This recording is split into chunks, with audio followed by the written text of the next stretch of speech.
नमस्कार दोस्तों, जय माता दी। तो आज के इस वीडियो में हम महाभारत के बारे में 25 चौंकाने वाले अज्ञात तथ्यों के बारे में जानेंगे। चलिए वीडियो शुरू करते हैं।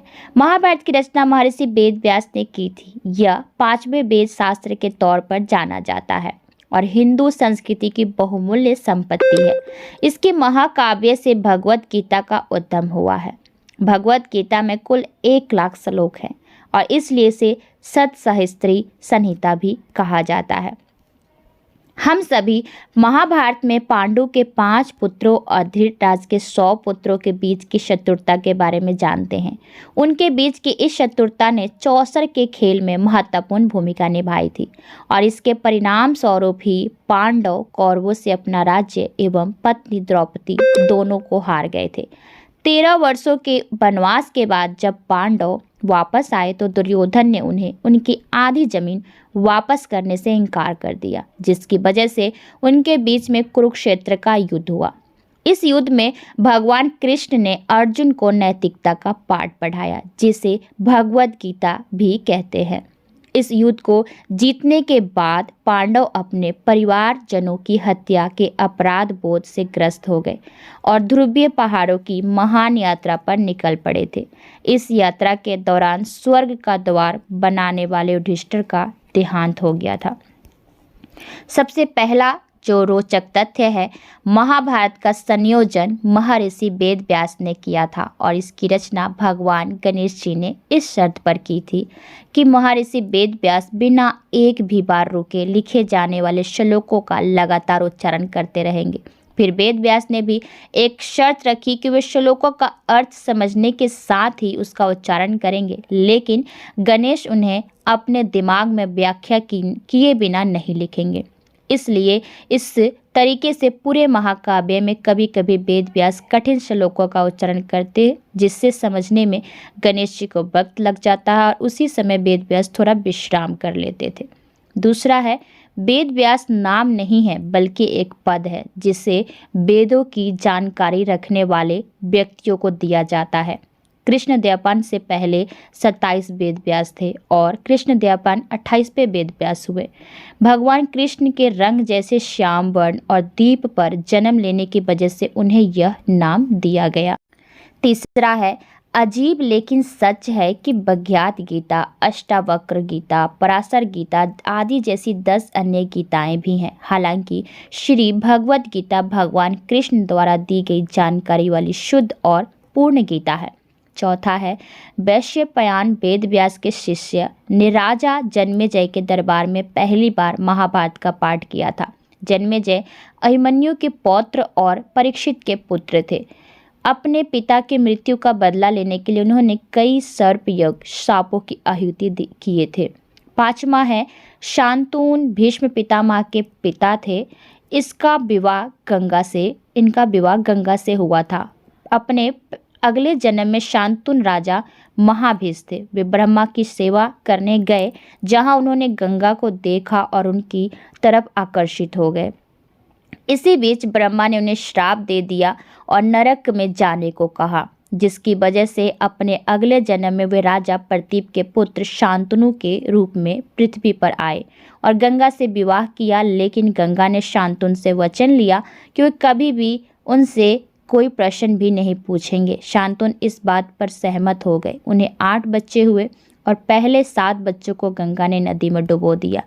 उन्होंने कभी कोई प्रश्न नहीं पूछा, लेकिन जब गंगा अपने 8वें बच्चे को डुबो रही थी, वे क्रोध से भर उठे और गंगा से इसकी वजह पूछी। तब गंगा ने उनसे उनके पिछले जन्म और भगवान ब्रह्मा के शाप के बारे में बताया। इसके बाद वह उनके 8वें बच्चे के साथ चली गई। छठा है, धर्म ग्रंथों के अनुसार 33 मुख्य भगवान हैं और उनमें से एक है अष्टवसु, जिनका जन्म शांतनु है और गंगा के पुत्र के रूप में हुआ था। उनकी 8वीं संतान भीष्म ही थी। 7वां है, शांतनु का दूसरा विवाह निषाद की पुत्री सत्यवती से हुआ और उनके 2 बच्चे चित्रांगदा और विचित्रप्रिय हुए। एक युद्ध में चित्रांगदा की मृत्यु हो गई और विचित्रप्रिय राजा बने, जिनसे काशी की राजकुमारी अंबिका और अंबालिका से विवाह हुआ। 8वां है, महाभारत में विदुर यमराज के अवतार थे। ये धर्मशास्त्र और अर्थशास्त्र के महान ज्ञाता थे। ऋषि मदव्य के श्राप की वजह से उन्हें मनुष्य योनि में जन्म लेना पड़ा था। 9वां है, कुंती ने अपने बचपन में ऋषि दुर्वासा की सेवा की थी। वे कुंती की सेवा से प्रसन्न हुए और उन्हें एक चमत्कारी मंत्र बताया। इस मंत्र के माध्यम से कुंती किसी भी भगवान से बच्चा मांग सकती थी। इसलिए विवाह से पहले कुंती ने सूर्य देव से शिशु की मांग की और कर्ण का जन्म हुआ। 10वां है, ऋषि किंदब की श्राप की वजह से पांडु ने साम्राज्य छोड़ दिया था और सन्यासी बन गए थे। कुंती और माद्री भी उनके साथ वन में रहने लगी। यहाँ दुर्वासा के मंत्र से धर्मराज युधिष्ठिर का जन्म हुआ। इसी प्रकार वायुदेव से भीम, इंद्र से अर्जुन का जन्म हुआ। कुंती ने यह मंत्र माद्री को भी बताया और सहदेव और का जन्म हुआ। 11वां है, इसके बाद उसके घी से भरे घड़ों को 2 वर्षों तक रखा और पहले घड़े से दुर्योधन का जन्म हुआ और उसी दिन भीम और फिर बाकियों का भी हुआ था।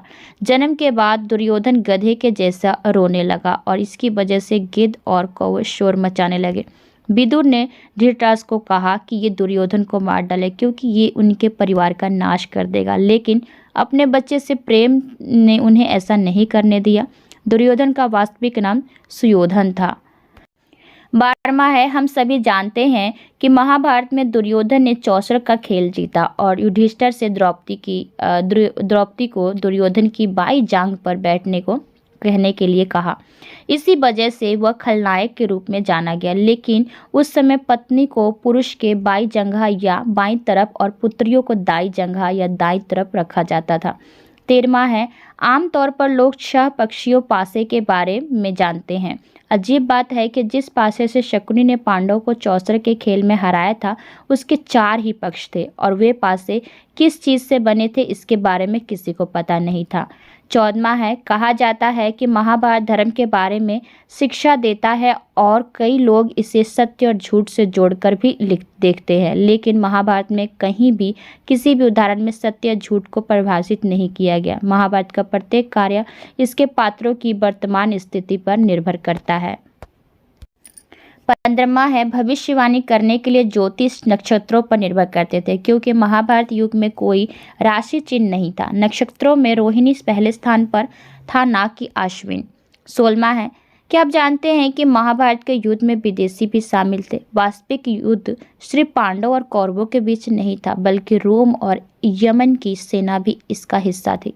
17वां है, अभिमन्यु की मौत के लिए चक्रव्यूह की रचना करने वाले 7 महारथियों को उनकी मौत का कारण माना जाता है, लेकिन यह पूर्ण सत्य नहीं है। अभिमन्यु ने दुर्योधन के पुत्र की हत्या की थी, जो 7 महारथियों में से एक था। इसी बात से नाराज होकर दुशासन ने अभिमन्यु का वध कर दिया था।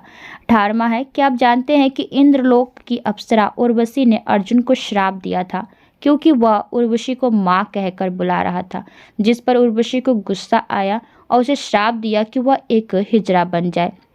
इस पर भगवान इंद्र ने अर्जुन से कहा कि श्राप 1 वर्ष के अज्ञातवास के दौरान तुम्हारे लिए वरदान बन जाएगा और उस अवधि के समाप्त होने पर वह फिर से अपना पुरुषत्व प्राप्त कर लेगा। वन में 12 वर्ष बिताने के बाद पांडवों ने 13वां वर्ष राजा विराट के दरबार में निर्वासन किया।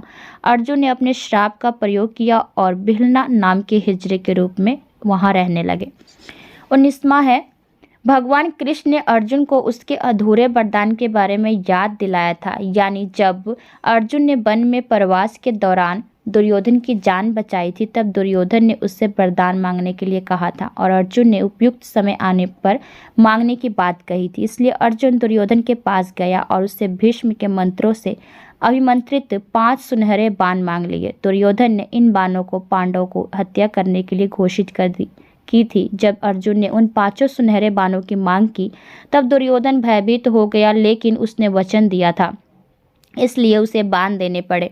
फिर जब अगली सुबह वह भीष्म के पास गया तो उसने 5 सुनहरे बाण और मांगे तो वे हंसे और कहा कि अब ऐसा संभव नहीं है और कहा कि महाभारत के युद्ध में कल जो भी होगा वह बहुत पहले ही लिखा जा चुका है और कुछ भी बदला नहीं जा सकता।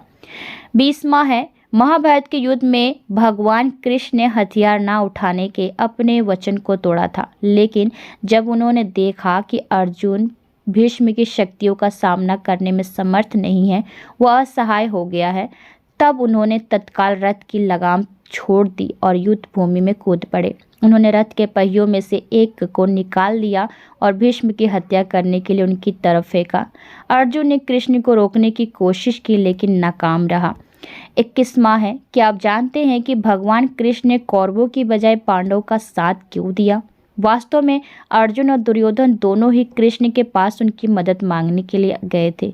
वे उनके कक्ष में पहुंचे। दुर्योधन उनके कक्ष में पहले पहुंचा था और वह कृष्ण के सिरहाने जाकर बैठ गया था।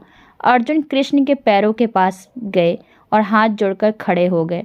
जब कृष्ण की नींद खुली तो उन्होंने अर्जुन को पहले देखा और मुस्कुराए और कहा कि वह उसका साथ देंगे।